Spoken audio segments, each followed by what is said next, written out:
చంద్రబాబు నాయుడు గారికి కూటమి ప్రాతిపదికగా ఈక్వేషన్స్ కలిసి రావడం గానీ, లేదన్నట్టయితే మరింకేదన్నా కానీ ఆయన ఇచ్చినటువంటి మితిమీరినటువంటి ప్రామిసెస్ జగన్మోహన్ రెడ్డి కంటే కూడా ఇంకెక్కువ నేను ఇస్తానని చెప్పని ప్రజల్ని నమ్మించినటువంటి తీరు గానీ, కారణాలు ఏమైనప్పటికీ కూడా లేదు మిగతా వారు వైసీపీ వారు అభియోగాలు మోపుతున్నట్టుగా కొన్ని చోట్ల ఎన్నికల ప్రక్రియలో జరిగినటువంటి వ్యవహారాలు కానీ ఏది కారణాలు ఏమైనప్పటికీ కూడా మీకు ఒక విశేషమైనటువంటి అధికారం మీరు కైవసం చేసుకున్నారు.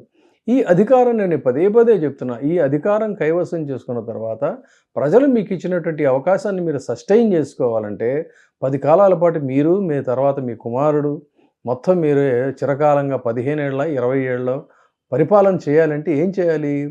ప్రజలతో శభాష్ అనిపించుకోవాలి.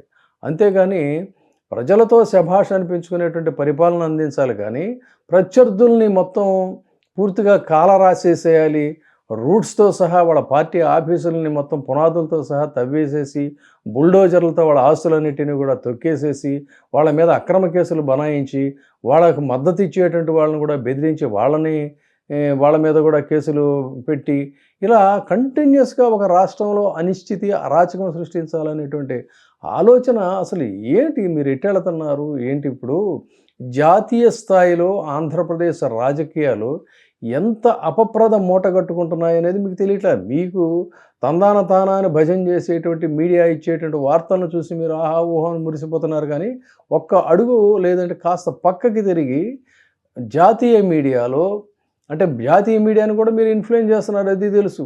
అది కాదు, కానీ అంతకంటే ఎక్కువగా అన్బయాస్డ్గా ఉండేటువంటి జాతీయ మీడియా కానీ లేదా అన్బయాస్డ్గా మాట్లాడేటువంటి జాతీయ నాయకులు కానీ వాళ్ళని ఒక్కసారి మీరు కదిపి చూడండి. కదిపి చూస్తే ఆంధ్రప్రదేశ్ గురించి ఒక లాఫింగ్ స్టాక్ అయిపోయిందని చెప్పాలి.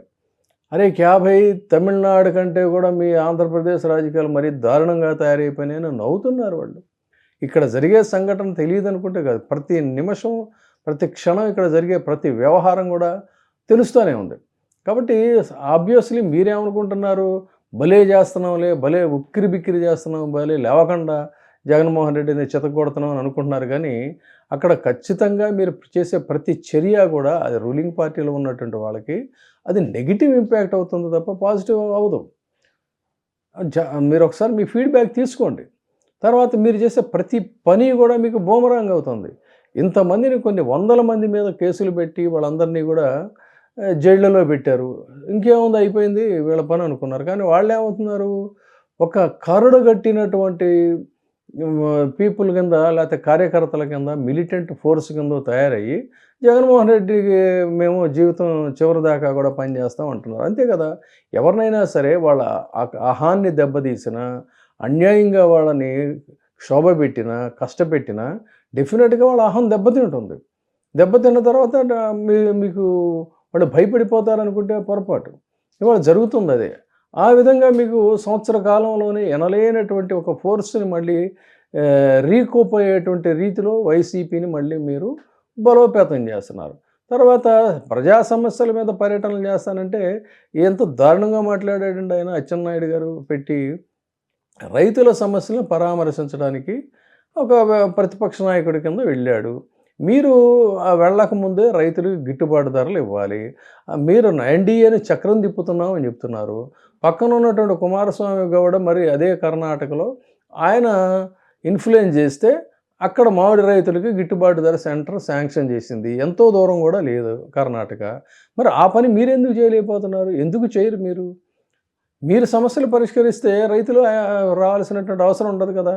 అంతేగాని రైతులను పట్టుకొని వాళ్ళకి ఇది అక్కడ పోలీసులతో చేస్తారు. ఎంత హాస్యాస్పదం, దారుణం, దురదృష్టం అండి. మందు ఇస్తున్నారు, డబ్బులు ఇస్తున్నారు, మా దగ్గర అన్ని రకాల సమాచారం ఉంది, అవన్నీ పట్టుకొని వద్దాం అనుకుంటే రౌడీ షీట్లు ఓపెన్ చేస్తామంటే ఆ జనాన్ని చూడండి. ఆ వచ్చినటువంటి జనాలు రైతులు, వాళ్ళు మాట్లాడుతున్నటువంటి మాటలు రైతులు వాళ్ళు. ఈ దేశంలో రైతుకు కడుపు మండితే, రైతు ఉద్యమిస్తే, రైతు ఉద్యమాల్ని అణిచేయాలని అనుకుంటే ఎక్కడా కూడా ఇంతవరకు రైతు ఉద్యమాలు ఫెయిల్ అయినటువంటి చరిత్ర కానీ, లేదా రైతులను అణిచివేసి వీళ్ళు సస్టైన్ అయినటువంటి ప్రభుత్వాలు కానీ ఎక్కడా లేవు. ఆ విధంగా మరి రైతులను మీరు ఎందుకు రెచ్చగొట్టి మాట్లాడుతున్నారో తెలీదు. ఏమైంది ఇవాళ?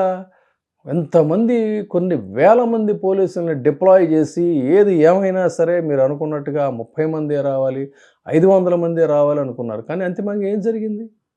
దాని మీద మళ్ళీ అచ్చెన్నాయుడు గారు లాంటి వాళ్ళు ఏదో అవి ఇవి మాట్లాడితే మాత్రం పబ్లిక్‌కి తెలీదా? పబ్లిక్ చూడడం లేదా?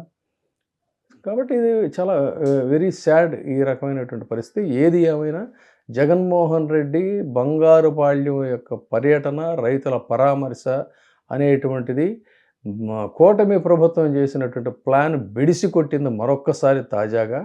ఈ ఇది మీ యొక్క అణచివేత విధానాలు అదే రకంగా కొనసాగితే ప్రజలు ఏ విధంగా తిరగబడతారనడానికి మరొక లేటెస్ట్ ఎగ్జాంపుల్ అనుకోవాలి. That's all.